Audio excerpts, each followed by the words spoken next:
ذہن سمجھوتا کرتا ہے.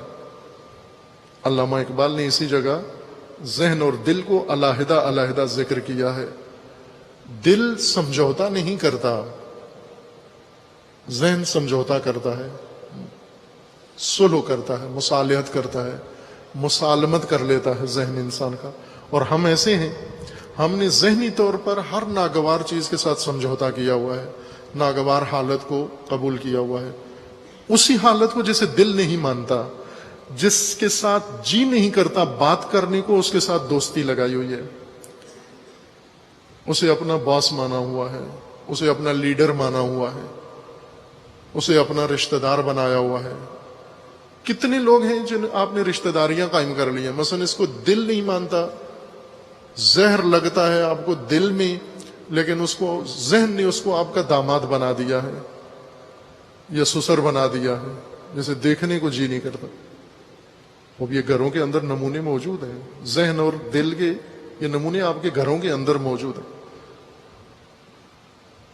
کتنی لڑکیاں ہیں جو آپ کا دل نہیں مانتا آپ کی بہو بنے، لیکن ذہن نے بنا لیا ہے ان کو.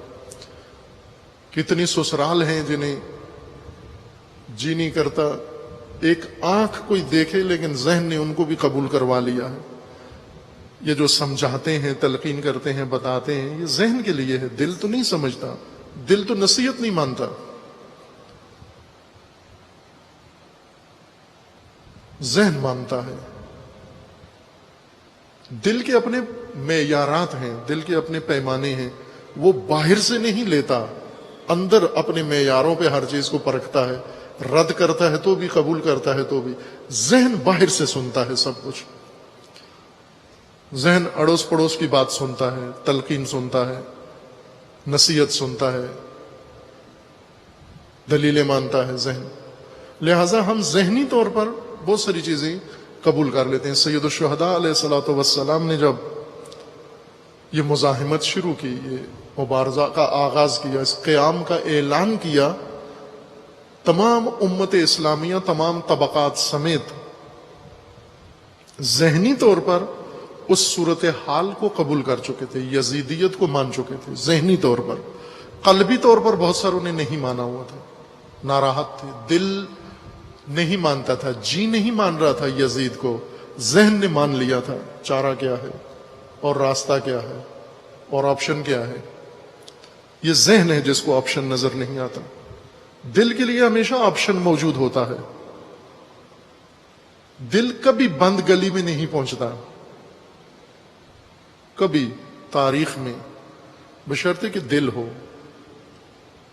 دل سے مراد یہ پمپ نہیں ہے جو آپ کے خون کو بدن میں پھیلاتا ہے، یہ پمپ ہے، اس کا کام خون پہنچانا، یہ نہیں ہے دل.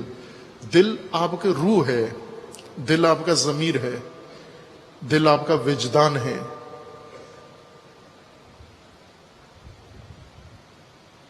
یہ پمپ ہے، خون کا ہے، یہ جو کر رہا ہے یہی ہے اس کی حقیقت. اس کے اندر نہ محبت ہوتی ہے نہ نفرت ہوتی ہے، اس کے اندر خون ہوتا ہے، اس کے اندر رگیں ہوتی ہیں. اس کا کام خون صاف کرنا ہے، پمپ کرنا ہے پورے جسم کے اندر. یہ بدل جاتا ہے، تبدیل ہو رہا ہے، کسی کا دل کسی کو لگا دیتے ہیں، لیکن وہ دل جو روح کا ہے، وہ اصل دل آپ کا وہ ہے. اس کے پاس خدا نے بہت کچھ رکھ دیا ہے، وہ اپنے معیارات رکھتا ہے، انہی معیارات کے اوپر اقدام کرتا ہے، رائے بناتا ہے، قبول کرتا ہے، رد کرتا ہے. وہ ملہم ہے، وہ ملہم ہے. لیکن ذہن ملقن ہے، معلم ہے. ذہن سکھایا جاتا ہے، بنایا جاتا ہے. ابھی ہمارے ذہن بنائے ہوئے ہیں. یہ ذہن ہمارے دل کی طرح نہیں ہے، دل ہمارے کسی نے بنائی نہیں ہے، ذہن ہمارے بنائے ہیں، میڈیا نے بنائے ہیں، پارٹیوں نے بنائے ہیں، ماں باپ نے بنائے ہیں، جہاں تعلیم حاصل کی ہے وہاں بنائے ہیں، جس محلے میں رہتے ہو وہاں سے بنائے ہیں، جس ماحول میں پلے ہو وہ اس نے ذہن بنائے ہیں آپ کے. یہ بناوٹی ہے سب کچھ. اور ذہن چونکہ تلقین سنتا ہے، اس لیے یزیدیت کو تمام امت نے، تمام طبقات امت نے، علماء نے، فقہا نے، اہل علم نے، اہل دانش نے، اہل تقوی نے، اہل پارسائی نے، اہل بصیرت نے، اہل دیانت نے، سب نے، اور عوام نے اور جہلاء نے، ہر ایک نے یزیدیت کو ذہنی طور پر مان لیا تھا، طغیان کو مان لیا تھا۔ اس لیے نہ جرأت تھی یزیدیت کے خلاف بات کرنے کی، نہ مردانگی تھی، نہ دلیری تھی کہ بات کر سکیں، مخالفت کر سکیں، نہ مزاحمت کے لیے ان کے اندر کوئی جربزہ تھا، ان کے اندر کوئی صلاحیت تھی، جوہر تھا، نہ للکار سکے، بلے دل ہی دل میں کہتے تھے فاسق ہے، فاجر ہے، لیکن دل سے باہر لبوں پہ یہ بات نہیں آتی تھی۔ سید الشہداء علیہ الصلوۃ والسلام نے یہ نمونہ، یہ اسوہ قائم کیا۔ یہ تین خصوصیات جب ملتی ہیں تو اس کا نام ہے حماسہ، مبارزہ، شجاعت، دلیری اور مزاحمت۔ مزاحمت یعنی موجودہ نامطلوب حالت کو رد کرنا، انکار کرنا، قبول نہ کرنا، اظہار کے ساتھ، نہ دل کے اندر۔ دل کے اندر اگر کسی نے کسی بھی حالت کو ناگوار مانا ہوا ہے، یہ مزاحمت نہیں کر رہا، یہ تو تسلیم ہے۔ جیسے کیا کہ گھروں کے اندر کتنے ناگوار چیزیں ہیں جو آپ نے برداشت کی ہوئی ہیں۔ بیوی ناگوار ہے، مانی ہوئی ہے، شوہر برداشت نہیں ہوتا لیکن رہ رہے ہیں، یہ خاندان قابل تحمل نہیں ہے لیکن یہ رویے، یہ ماحول، یہ سب کچھ ناگوار لگتا ہے لیکن مجبوری ہے، چارہ کیا ہے۔ یہ مزاحمت نہیں ہوتی دل سے فقط کسی چیز کو نامناسب سمجھنا، زبان سے، لب سے، بات میں، اقدام میں، اپنے موقف میں، اپنی منطق میں، اپنے رویے میں۔ سید الشہداء نے یزیدیت کے اس طغیان کو رد کیا، مزاحمت کی۔ یہ مزاحمتی قیام تھا عزیزان، اور تاریخ کا منفرد، یوں نہیں کہ یہ تنہا قیام ہے مزاحمتی، اس سے پہلے بھی مزاحمتوں کی ایک لمبی تاریخ ہے بشریت کی، کربلا سے پہلے اور کربلا کے بعد بھی اسی طرح ایک لمبی تاریخ ہے، داستان ہے مفصل مزاحمت کی۔ آپ کی مملکت کے اندر مزاحمت کی تاریخیں موجود ہیں، آپ کے اس بر صغیر کے اندر مزاحمت کے نمونے موجود ہیں، تاریخ بھری ہوئی ہے مزاحمت کی حماسوں سے۔ لیکن ان تمام حماسوں میں، ان تمام مزاحمتوں میں کربلا بے نظیر ہے، بے مثل و بے مثال ہے۔ یہ عرض کروں گا کیوں بے مثال ہے؟ چونکہ جب دلیری کوئی دکھانے آ جاتا ہے تو سوال یہ ہے کہ محرک کیا ہے اس کی شجاعت و دلیری کا، کس نے اس کو اکسایا ہے؟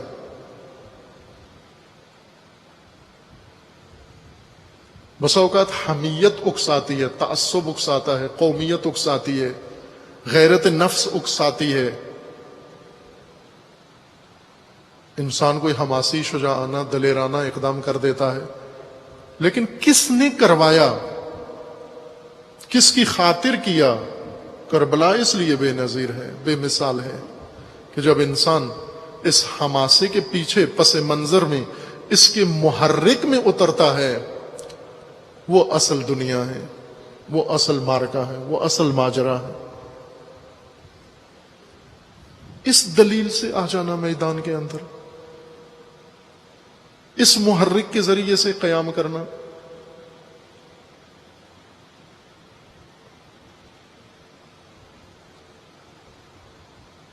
عزاداری اس حماسے کا تسلسل کا نام ہے۔ عزا، محرم عزا کا مہینہ ہے، عزاداری کا مہینہ ہے، عزاداری کے ایام ہیں۔ عزا تسلسل ہے قیام سید الشہداء کا، اور قیام سید الشہداء اپنی نوعیت میں، اپنی ذات میں ایک حماسہ ہے، ایک مزاحمتی عمل ہے۔ اس کی یادگار اس کے مطابق ہونی چاہیے۔ مزاحمتی عمل کی یادگار مزاحمتی ہونی چاہیے۔ عزاداری کی روح مزاحمت ہے، حماسہ ہے، شجاعت ہے، دلیری ہے، بہادری ہے، مبارزہ ہے، للکار ہے، یہ روح عزا ہے۔ لیکن یہ عزا مختلف علاقوں سے سفر کرتی ہوئی تاریخ عزاداری بہت نشیب و فراز والی ہے۔ کس سرزمین سے یہ عزا شروع ہوئی اور کن سرزمینوں پہ پہنچی اور کن سرزمینوں پہ آج برپا ہو رہی ہے، کتنا سفر طے کر کے یہ عزا اور یہ رسا اور یہ محرم ہم تک پہنچا، اور آج ہم مشغول عزا و رسا ہیں۔ اس بیچ میں ہمیں یہ دیکھنا ہے کہ یہ یاد کربلا، یہ عزا کربلا، اس کا کربلا کے ساتھ ارتباط ہونا چاہیے، ربط ہونا چاہیے، تعلق ہونا چاہیے، رشتہ ہونا چاہیے، ناتا ہونا چاہیے اس کا۔ پھر یہ عزائے حسین ہے، اگر وہ روح اس کے اندر نہیں ہے تو یہ پھر آپ کا علاقائی ثقافت کا ایک نمونہ اور مظہر ہے۔ جس طرح ہم بہت سارے کام اپنی ثقافتی کرتے ہیں، جس طرح پاکستان کی ایک ثقافت ہے اور ثقافتی میلے سجتے ہیں جب، تو ثقافتی مظاہرے وہاں پر ہوتے ہیں۔ آپ پنجاب کے اندر جب کوئی میلہ لگتا ہے تو ثقافتی طائفے آ جاتے ہیں، ثقافتی نمائندے آ جاتے ہیں، ہر علاقے کی ثقافت کے لوگ اپنے لباس کے ساتھ، اپنی سج دھج کے ساتھ، اپنی پہچان کے ساتھ، اپنے مخصوص اعمال کے ساتھ، اپنی ادبیات کے ساتھ، اپنی تاریخ کے ساتھ دوسری دنیا اور دوسری اقوام کو اپنی ثقافت بتاتے ہیں کہ یہ ہم تھے، ہمارے آباء و اجداد تھے، ہمارا پہننا یہ تھا، ہمارا اوڑھنا یہ تھا، ہمارا کھانا یہ تھا، پینا یہ تھا، ہمارے طور اطوار ایسے تھے، ہم اس طرح سے زندگی بسر کرتے تھے، ہم یہ اوزار ابزار وسائل استفادہ کرتے تھے۔ آج ہمارے وجود ہماری ثقافت کے نمونے ہیں۔ جو کچھ آپ نے پہنا ہوا ہے اپنی ثقافت کا ایک نمونہ ہے۔ آپ بھی چلتا پھرتا ایک طائفہ ہیں ثقافتی، اپنی ملک کی ثقافت کو پیش کر رہے ہیں، یا کسی ملک کی ثقافت اپنے ملک میں، جس طرح ماڈل ہوتے ہیں عورتیں اور مرد۔ ماڈلز وہ ہیں جن کو ڈیزائنر لباس پہنا کر، پوشاک پہنا کر دوسروں کے سامنے انہیں چلاتے ہیں، کیٹ واک کرتے ہیں، تاکہ لوگ ان کے جسموں کے اوپر یہ لباس دیکھ کر پسند کریں۔ وہ اسی طرح بعض تہذیبوں نے ہم سب کو ماڈل بنا دیا ہے۔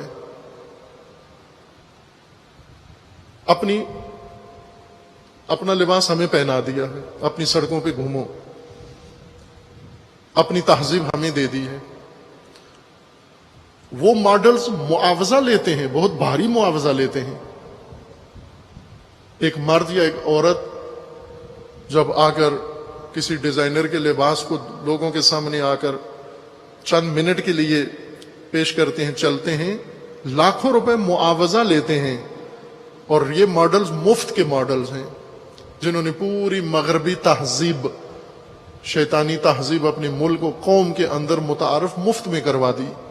کیٹ واک کر رہے ہیں صبح و شام گلیوں میں اور سڑکوں میں اور گھروں کے اندر۔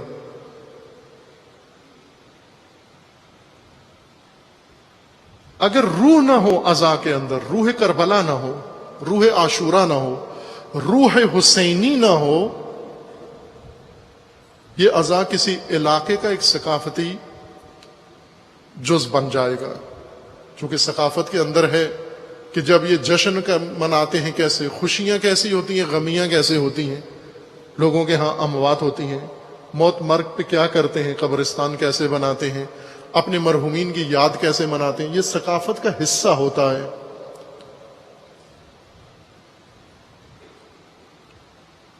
حماسہ روح کربلا ہے، حماسہ رزم ہے، عزا اسی رزم کا تسلسل ہے۔ عزا بزم نہیں ہے، رسم نہیں ہے۔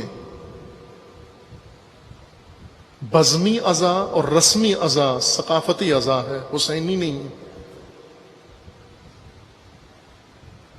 عزاداری میں بہت سارے عوامل آ گئے، اس رزم سے لوگوں نے بہت کچھ حاصل کیا، فائدے حاصل کیے، مفادات حاصل کیے، ہر ایک نے حاصل کیے۔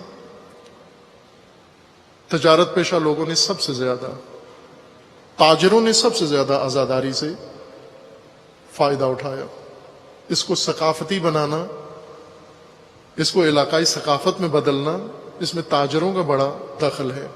ہر طرح کے تاجر، اگر آپ عزاداری میں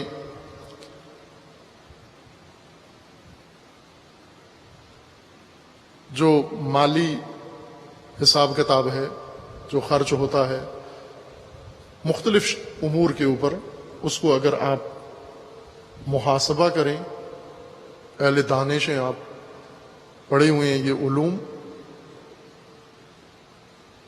بہت رقم بالا ہے، مبلغ بہت عظیم ہے، اربوں خربوں میں جاتا ہے ایک سال کی عزا میں۔ یہ ایک سال کی عزا لنگر پکانے والے، ٹینٹ لگانے والے، سروسز دینے والے، بہت سارے شعبوں والے جو بالکل کاروباری ہیں، ان کا کام حلیم پکانا ہے، ان کا کام شیر مال بنانا ہے، ان کا کام بریانی پکانا ہے، کوئی پکا لے کسی کام کے لیے، آپ عزا میں پکوا لو، دوسرا جشن میں پکوا لے، ان کا کام تو ان کا پیشہ ہے۔ ان کا اس پیشے میں پھر پیشہ ور مجلسیں پڑھنے والے، پیشہ ور نوحے پڑھنے والے، پیشہ ور ذکر پڑھنے والے، پیشہ ور عزاداری کرنے والے، تاجر۔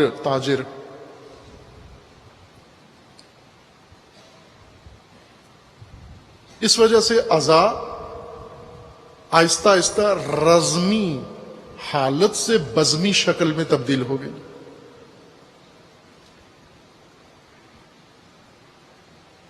اور رسم بن گئی عزا۔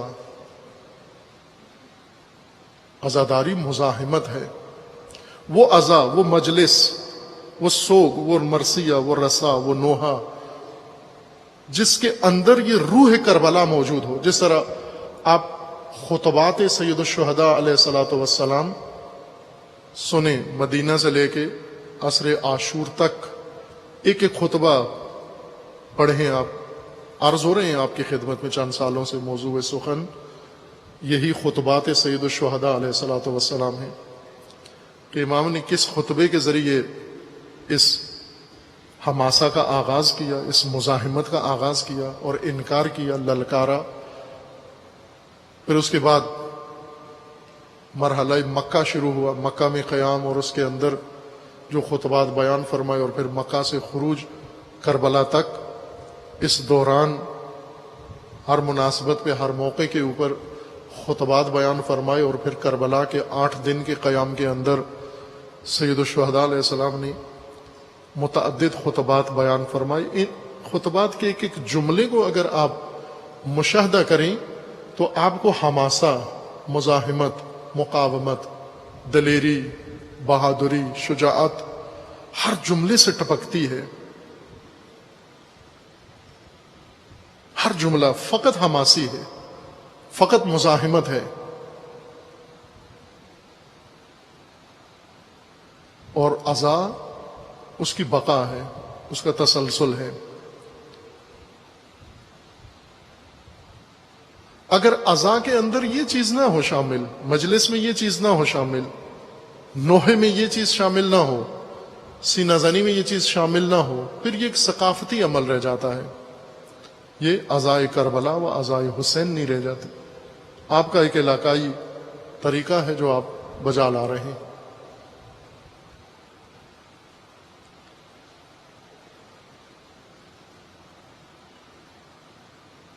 سید الشہداء علیہ الصلوۃ والسلام نے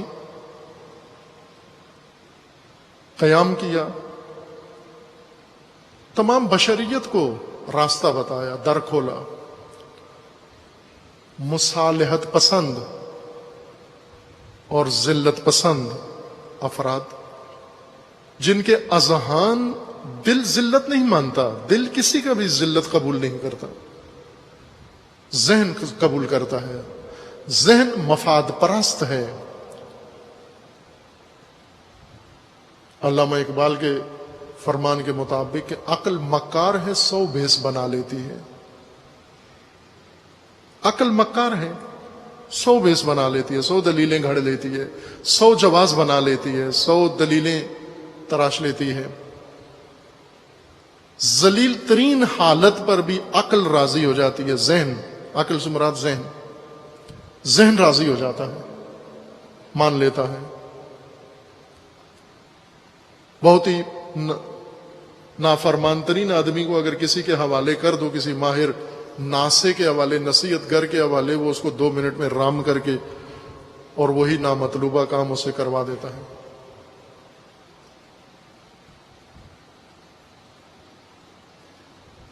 عقل مکار ہے، 100 بھیس بنا لیتی ہے، لیکن دل کو صرف ایک چیز سمجھ میں آتی ہے، عشق۔ دل کا مکتب عشق ہے، دل کا مکتب عشق الہی ہے۔ شہوت نہ، پاکستان میں عشق سے مراد شہوت لی جاتی ہے۔ شہوت ناپاک ہے، عشق پاک ہے۔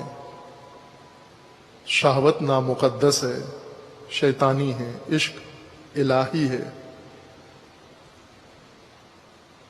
کربلا میدان عشق ہے، حماسہ عشاق کا میدان ہے، دلیری، مردانگی، یہ عشاق کا ہنر ہے۔ اذہان حماسہ نہیں خلق کرتے، عشاق ہیں۔ تاریخ میں جتنے دلیر سورما ملیں گے سب عشاق ہی ملیں گے آپ کو۔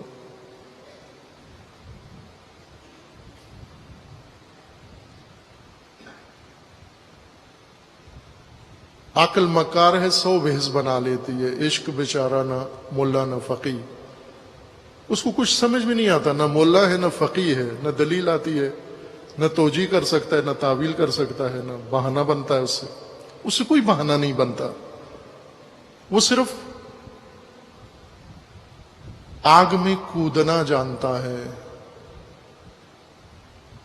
اس کے لیے شعلے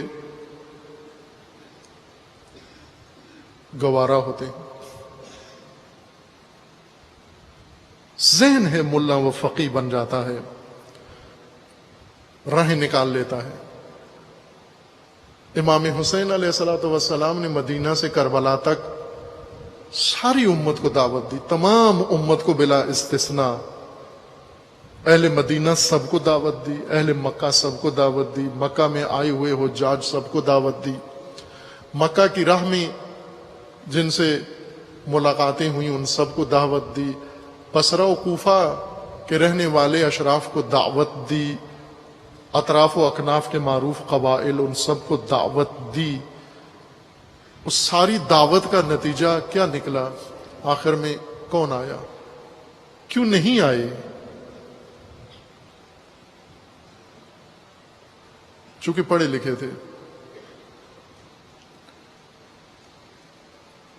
ان کے پاس جواز بنانے کی صلاحیت موجود تھی اور بنا لیے جواز۔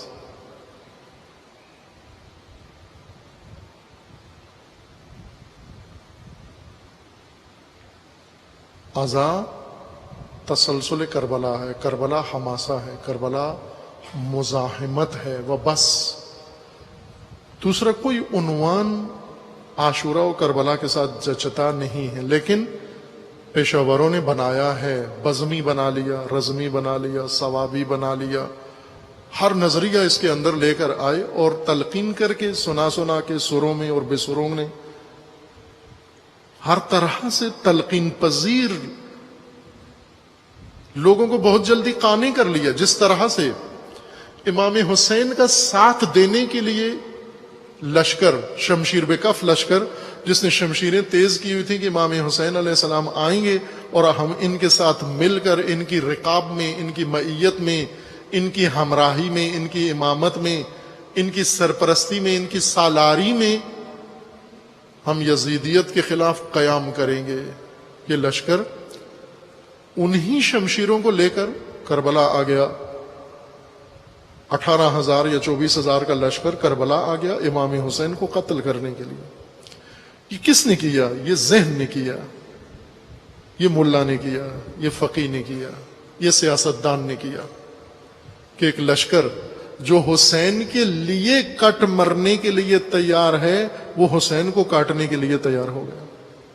اتنا جلدی تلقینات اثر کرتی ہیں، اتنا جلدی سیاست اثر کرتی ہے، اتنا جلدی عوام تلقین سنتے ہیں. عزیز من، کتنے دن لگے حضرت مسلم ابن عقیل نے کوفہ میں محنت کر کے، زحمت کر کے، چند دنوں کے اندر جس شہر کو انقلاب کے لیے، مزاحمت کے لیے، حماسے کے لیے، مقاومت کے لیے تیار کیا. ان کے اندر روح شجاعت بھری. اسی شہر کے اندر ایک شب کے اندر یہ سب کچھ بدل گیا. سب کچھ ایک شب کے اندر بدل گیا. 18,000 نے بیعت کی، 18,000 کا لشکر بنا، 18,000 شمشیر زن، شمشیر بکف. اور یہ پورا 18,000 کا لشکر کربلا پہنچا ہے کوفہ سے. شام سے نہیں آیا لشکر، کوفہ سے آیا. کوفہ جسے تیار کیا گیا تھا. اتنی دیر لگتی ہے قوموں کو امام حسین کے استقبال سے ہٹا کر امام حسین کے قتل پر تیار کرنے کے لیے. بس اتنا سا وقت لگتا ہے. اب دیکھ لیں گے ہمارے ساتھ کیا ہوا ہے. ہم نے اس تاریخ کے اندر ہمارے اوپر کیا تلقینیں ہوئی ہیں، ہمیں کیا سکھایا گیا ہے. امام ہادی، امام نجات دہندہ، جس کو خط لکھ کے کہا تھا کہ آپ آئیے، الاجل ہماری طرف آئیں، جلدی آئیے.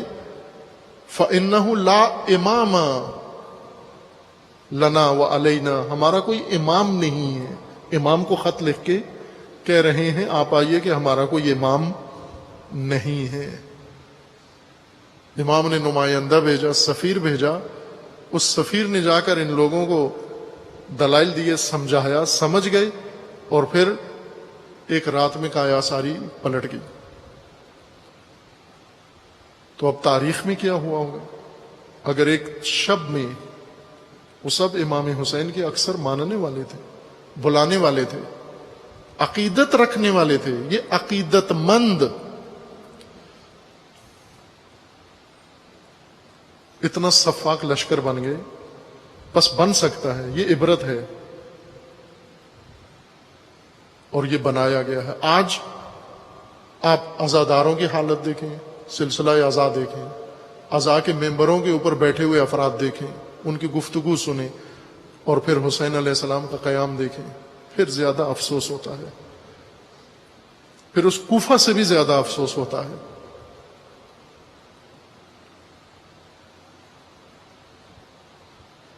امام حسین علیہ السلام جب وسیلہ بن جائیں، امام حسین کو ذریعہ بنا لیا جائے طغیان اور طاغوتیت کی تقویت کا، امام حسین کو ذریعہ بنا لیا جائے اقتدار کے حصول کا، ہر اس کام کا جس کے خلاف امام حسین نے مزاحمت کی تھی، ہر اس کام کے لیے امام حسین کا نام استعمال کر کے، امام کی مجلس، امام کی عزا، امام کا سلسلہ استعمال کر کے لوگوں کو ہر اس کام پہ مائل کر لیا جائے، تیار کر لیا جائے جو روح عزا کے خلاف ہے. تقدس عزا اس صورت میں قائم ہے جب روح عزا عزا کے اندر موجود ہو.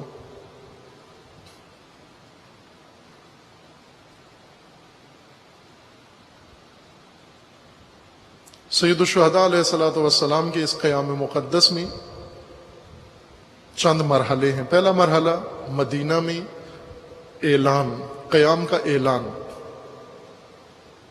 پھر اس کے بعد مدینہ کو ترک کرنا اور مکہ کا قیام ہے. یہ عرصہ جو 28 رجب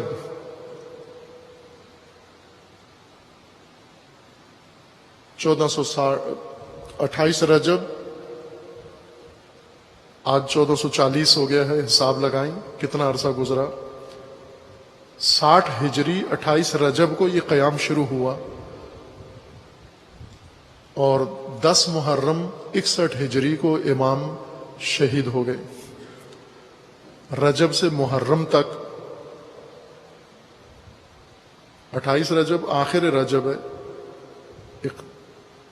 اختتام رجب ہے۔ 3 شعبان کو امام مکہ تشریف لائے، 3 شعبان سے لے کر 8 ذی الحجہ تک 60 ہجری تک امام مکہ میں مقیم رہے، اور پھر 8 ذی الحجہ سے امام روانہ ہوئے کوفہ کے لیے، پھر کربلا 2 محرم 61 ہجری کو پہنچے، 8 ذی الحجہ اور 2 محرم کے درمیان 8 دن کربلا میں گزرے۔ زیادہ حصہ اس قیام کا مکہ میں ہوا، 4 ماہ اور کچھ دن امام علیہ السلام نے مکہ میں قیام جاری رکھا اپنا۔ اس مرحلہ میں مختلف افراد سے، مختلف طبقات سے، مختلف قبائل سے، مختلف وفود سے، جو مکہ کے مقیم تھے، جو مکہ میں باہر سے آئے تھے، زائرین بیت اللہ تھے، ان سے ملاقاتیں کی، انہیں اپنا پیغام بتایا، اپنا مقصد بتایا، اپنے ساتھ شامل ہونے کی باقاعدہ کھلی دعوت دی۔ نہ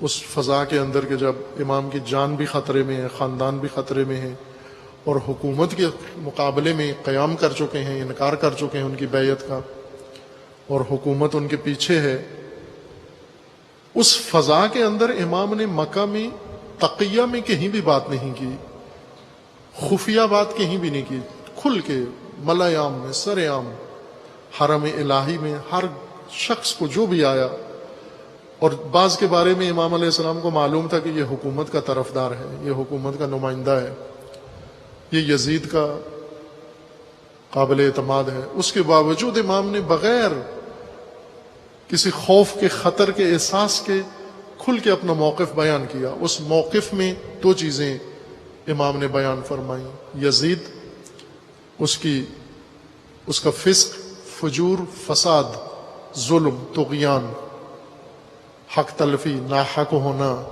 ناجائز ہونا، اور پھر اپنا مقصد بیان کیا کہ میں اس سلطنت، اس حکومت، اس طغیان کے مقابلے میں قیام کر رہا ہوں، آپ میرا ساتھ دیں۔ اور مکہ میں اس قیام کے اثناء میں اکثر اوقات امام علیہ السلام نے امت کے جس طبقے کو بھی خطاب کیا، خواص کو کیا، عوام کو بھی کیا، اور ہر ایک نے امام کے ساتھ ہمدردی ظاہر کی۔ امام کے لیے زندگی میں امام زندہ ہیں، اور امام کی باتیں سن کے وہیں پہ روئے۔ توجہ فرمائیں، عزاداری اگر صرف رونا ہے تو اہل مکہ زیادہ روئے ہیں امام کے لیے، امام کی زندگی میں امام کے سامنے روئے ہیں، بڑی بڑی شخصیات نے امام کے سامنے گریہ کیا۔ آپ کی خدمت میں نے وہ روایات ساری پڑھی ہیں۔ خلیفہ دوم کے فرزند جناب عبداللہ ابن عمر، جو مسن تھے اور اس وقت ایک بہت نمایاں شخصیت تھے مسلمین کے اندر، انہوں نے امام علیہ السلام کو روکا بھی، نصیحتیں بھی کی، اور روئے بھی، بہت شدید روئے، گریہ کیا، عزا کی امام کے لیے۔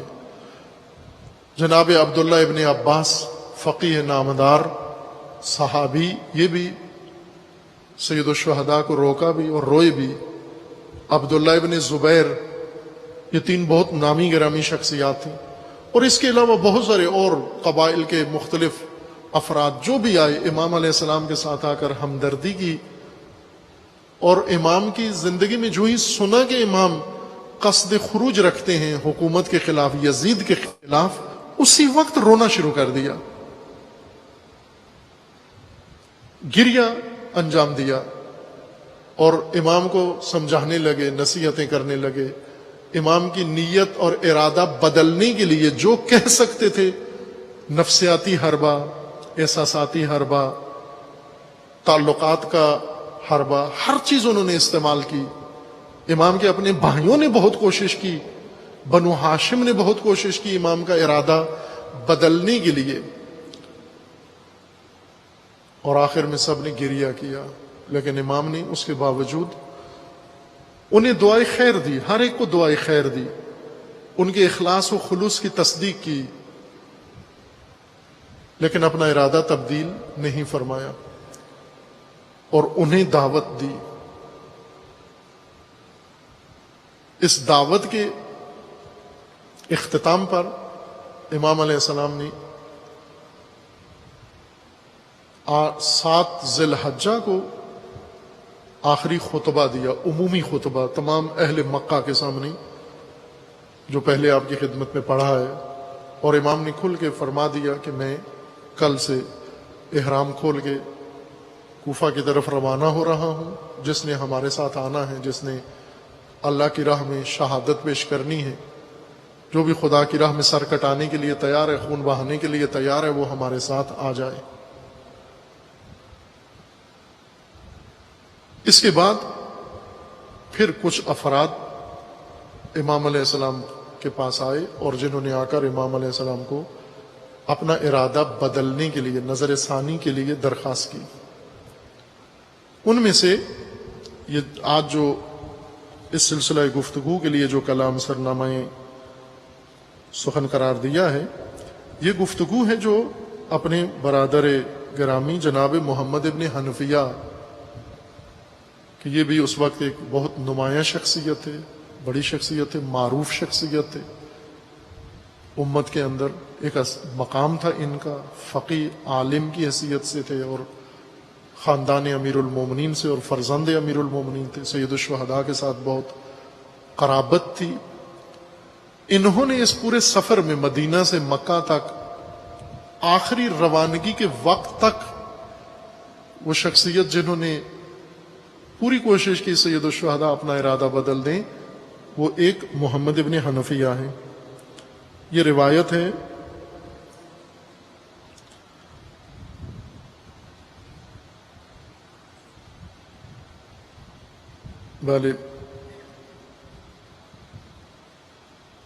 حضرت امام صادق علیہ الصلوۃ والسلام سے مروی ہے یہ روایت۔ اس کے مطابق یہ میرے پاس جو کتاب ہے، یہ امام حسین علیہ الصلوۃ والسلام کے خطبات اور فرامین کا مجموعہ ہے، انسائکلوپیڈیا ہے، موسوعہ تو کلمات امام حسین علیہ الصلوۃ والسلام عربی زبان میں ہے۔ تمام خطبات جو امام علیہ السلام نے اس قیام کے دوران اور اس سے پہلے عمر بھر میں جو کچھ بیان فرمایا، وہ سارا مجموعہ ایک جگہ ان علماء کرام نے زحمت کر کے اس کو ایک مجموعے کی شکل دی ہے، اور مستند مجموعہ ہے، تاریخی طور پر ہر چیز کا جائزہ لے کر انہوں نے سندوں کے ساتھ اور منابع کے ساتھ یہ مطلب ذکر کیا ہے۔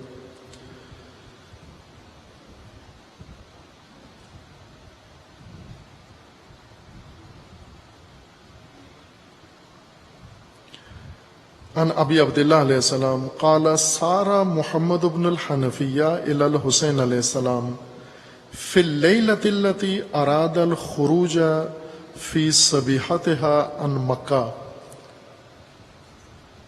یہ روایت امام علیہ السلام سے، امام صادق علیہ السلام سے، اور امام فرماتے ہیں کہ جناب محمد ابن حنفیہ اس رات کو امام حسین علیہ السلام کی خدمت میں حاضر ہوئے، جس کی صبح امام نے مکہ سے ارادہ کیا تھا اور اعلان کیا تھا کہ میں کل جا رہا ہوں۔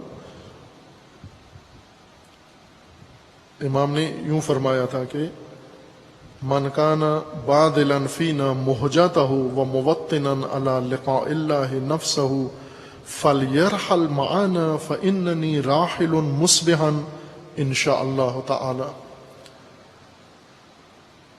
کہ میں کل جا رہا ہوں، کل کوچ کر رہا ہوں، تم میں سے جو بھی اپنا خون حق کی راہ میں بہانا چاہتا ہے اور اپنے آپ کو لقاء اللہ کے لیے، ملاقات اللہ کے لیے تیار رکھتا ہے، وہ ہمارے ساتھ نکل آئے۔ یعنی شہادت کی دعوت ہے، اس میں امام نے دوسرا کوئی ان کو متبادل آپشن نہیں بتایا، دو رائے نہیں بتائیں کہ یہ بھی ہو سکتا ہے یہ بھی ہو سکتا ہے، فیصلہ کن ایک راستہ بتایا کہ جو بھی اپنا خون خدا کی راہ میں بہا سکتا ہے وہ آئے ہمارے ساتھ، ہم کل جانے والے ہیں۔ یہ عرض کر دوں کہ اسی خطبہ کا ایک حصہ ابھی چھوڑ دیا میں نے، وہ نہیں بیان کیا۔ امام علیہ السلام نے یہی خطبہ جو دیا 7 ذی الحجہ کو مکہ میں، اور جس میں آخری جملے یہ تھے، اس کے بعد بھی چند الفاظ بیان فرمائے ہیں، وہ ایک الگ مناسبت میں انشاءاللہ پیش ہوں گے، وہ میں پڑھ دیتا ہوں ربط کلام کے لیے، لیکن ان کی تفسیر تشریح یہاں پر نہیں ہوگی۔ اس میں وخطب علیہ السلام بعد هذه الخطبہ، یہ مکہ سے خروج کے وقت جو عمومی خطبہ تھا تمام لوگوں کے سامنے، اس خطبے کے اختتام پر امام علیہ السلام نے لوگوں کو یہ بیان فرمایا، ان الحلم زینۃ والوفاء مروۃ والصلۃ نعمۃ والاستکبار سلف والعجلۃ سفہ والسفہ ضعف والغلو ورطۃ ومجالسۃ اہل الدناءۃ شر ومجالسۃ اہل الفسق ریبۃ۔ ان اہل مکہ کو، زائرین مکہ کو اور مکہ کے مقیمی جمعیت کو امام علیہ السلام نے یہ فرمایا کہ حلم بردباری زینت ہے، وفا مردانگی ہے، صلہ نعمت ہے، صلہ تعلق، ارتباط، وہ ارتباط جو اللہ نے حکم دیا ہے قائم کرنے کا، والاستکبار سلف، اور تکبر بہت ہی گھٹیا، والعجلۃ صفۃ، جلد بازی حماقت ہے، بے وقوفی ہے، والسفہ ضعف، اور حماقت کمزوری ہے، والغلو ورطۃ، اور غلو کرنا، حد سے بڑھانا، مبالغہ آرائی کرنا، یہ ہلاکت ہے، ومجالسۃ اہل الدناءۃ شر، گھٹیا، نیچ اور پست لوگوں کے ساتھ مل بیٹھنا، ان کے ساتھ معاشرت اٹھنا بیٹھنا، یہ شر ہے، ومجالسۃ اہل الفسق ریبۃ، اور فاسق و فاجر لوگوں کی مجالس میں شرکت کرنا اور ان کے ساتھ بات چیت کرنا، مکالمہ کرنا، یہ شک و شبہہ ہے۔ یہ بھی بہت اہم کلیدی مسائل ہیں جو امام علیہ السلام نے بیان فرمائے کہ خود مستقل موضوع ہے۔ اس موقع پر جب ایک حماسی قیام کا آغاز مکہ سے شروع ہو رہا ہے، یا مکی مرحلہ ختم کر کے دوسرے مرحلے میں جا رہے ہیں، اور امام علیہ السلام نے یہ جملات بیان فرمائے ہیں، یہ انشاءاللہ بیان ہوں گے۔ اس کے بعد یہ خطبہ جب ختم ہوا اور لوگ سن کر یہ خطبہ اپنے گھروں کو چلے گئے، اپنے کل کے چونکہ حج دوسرے دن سے حج شروع ہونا تھا، 8 ذی الحجہ کا دن تھا، اور اس دن تمام حجاج نے مکہ سے روانہ ہونا ہے منا کے لیے، اور منا کے بعد عرفہ میں جا کر انہوں نے باقاعدہ طور پر حج اکبر شروع کرنا ہے، مواقف۔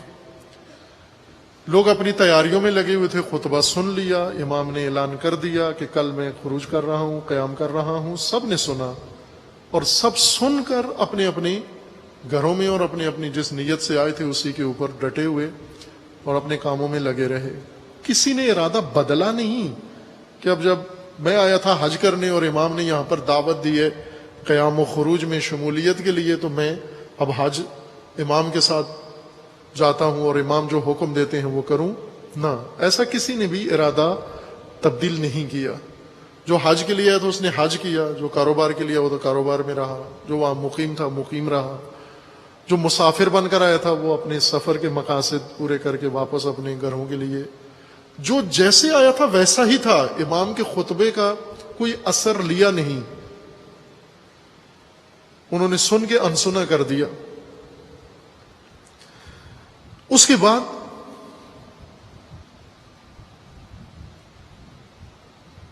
امام علیہ السلام کے پاس اپنے بھائی آئے، سارا محمد بن الحنفیہ الی الحسین علیہ السلام فی اللیلہ، اسی رات کو 7ویں اور 8ویں ذی الحجہ کی درمیانی رات کو محمد ابن حنفیہ آئے، التی اراد الخروج فی صبیحتها عن مکہ، فقال یا اخی ان اہل الکوفہ من قد عرفت غدرهم بابیک واخیک وقد خفت ان یکون حالک کحال من مضى فإن رأيت أن تقيم فإنك أعز من في الحرم وأمنع۔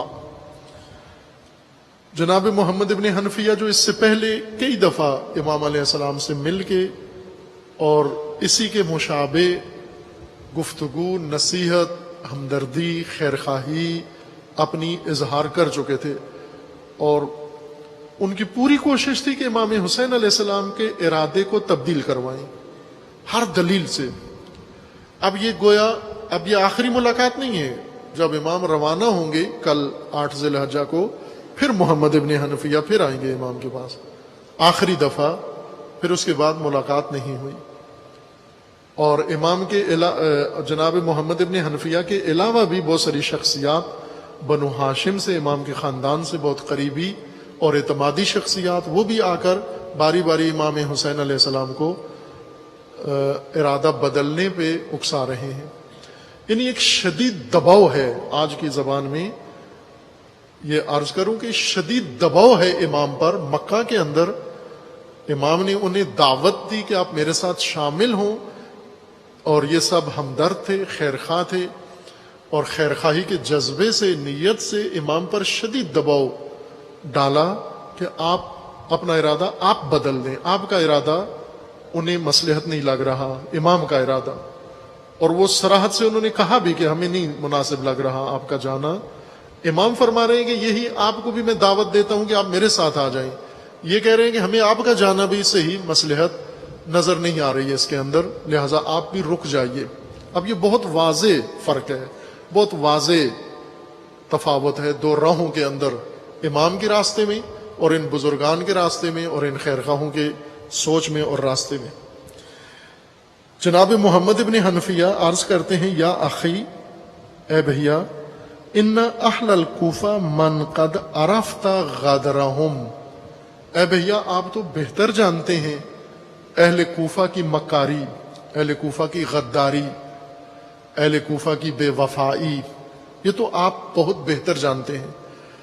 جو کچھ انہوں نے آپ کے بابا کے ساتھ کی، امیر المومنین کے ساتھ اہل کوفہ نے جو بے وفائی کی، وہ اخی کا، اور آپ کے بھیا امام حسن علیہ السلام کے ساتھ اہل کوفہ نے جو بے وفائی کی، اس بے وفائی کو آپ بہت بہتر جانتے ہیں۔ وقد خفت، اور اب مجھے یہ ڈر ہے، یہ چنتا ہے، یہ خوف ہے، ان یکون حالک کحال من مضی، کہ آپ کے ساتھ بھی وہی ہو جو ان کے ساتھ ہوا۔ جس طرح امیر المومنین نے اہل کوفہ پہ بھروسہ کیا اور انہوں نے غداری کی دغا دیا، جس طرح امام حسن علیہ السلام نے، آپ کے بھیا نے اہل کوفہ پہ اعتماد کیا اور اہل کوفہ نے ان کو دھوکہ دیا، اب مجھے ڈر ہے کہ آپ کے ساتھ بھی یہ وہی کریں گے جو ان کے ساتھ کیا۔ فَإِن رَأَيْتَ، اگر آپ مناسب سمجھیں، آپ کی رائے یہ ٹھہرے، آپ یہ تشخیص دیں، ان تقیم، کہ آپ مکہ میں مقیم رہیں، یہیں پہ ٹھہر جائیں، فَإِنَّكَ أَعَزَّ مَنْ فِي الْحَرَمِ وَأَمْنَعَهُ، تو آپ اس حرم کے مقیم افراد میں سے سب سے زیادہ باعزت، باوقار اور انتہائی محفوظ رہیں گے مکہ کے اندر۔ امنا و اعز، محفوظ بھی رہیں گے اور عزت کے ساتھ بھی رہیں گے، اور آپ کو کوئی گزند اور نقصان نہیں پہنچا سکتا اگر آپ مکہ میں ہی قائم رہیں اور کوفہ کا ارادہ نہ کریں۔